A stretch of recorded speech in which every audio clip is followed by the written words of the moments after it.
கர்த்தருடைய வசனம் இவ்விதமாய் சொல்லப்படுகிறது. இந்த தேவன் என்றென்றைக்கும் உள்ள சதா காலங்களிலும் நம்முடைய தேவன் மரண பரியந்தம் நம்மை நடத்துவார். பாருங்க, மனுஷங்க அநேக வாக்குறுதல் சொல்றாங்க. மரண பரியந்தம் நான் கூட இருப்பேன், நீ என்ன சொன்னாலும் நான் செய்வேன், உனக்கு பிடிக்காத எதையுமே நான் செய்ய மாட்டேன்னு அநேக வாக்குறுதல் கொடுப்பாங்க.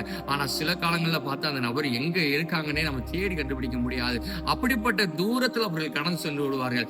ஆனால் நாம் தேவ பிள்ளைகள், தேவனை ஆராதிக்கிற பிள்ளைகள், கர்த்தருடைய வசனம் இன்று உங்களை பார்த்து சொல்கிறது, இந்த தேவன் சதா காலங்களில் நம்முடைய தேவன், நம்மளை விட்டு பிரியாத, நம்மளை விட்டு போகாத ஒரே ஒரு நல்ல தேவன்னா அது தேவாதி தேவன், கர்த்தாதி கர்த்தர் இயேசுவானவர் மாத்திரமே. பாருங்க, வசனம் சொல்லுது, இவர் நம்மளை எப்படி நடத்த போகிறார்னா, உங்களையும் உங்க குடும்பத்தையும் மரண பரியந்தம் நம்மளை நடத்த போகிறார். ஜீவன் இருக்கும் மட்டும் அவர் உங்களோடு கூட இருந்து எல்லா காரியத்திலும் உங்களை ஜெயமாய் நடத்த போகிறார். மனுஷர்கள், சொந்தக்காரங்கள், நண்பர்கள் யார் கைவிட்டாலும் தேவன் மரண பரியந்தம் உங்கள் கரத்தை பிடித்து தாயின் கருவல் உருவாகும் முன்னே பெயர் சொல்லி அழைத்தவர் நேர்த்தியாய் உங்களை நடத்தி ஆசீர்வாதமான பாதையில் நடத்துவார். நிச்சயம் நீங்கள் ஆசீர்வதிக்கப்பட்டவர்களாக இருப்பீர்கள்.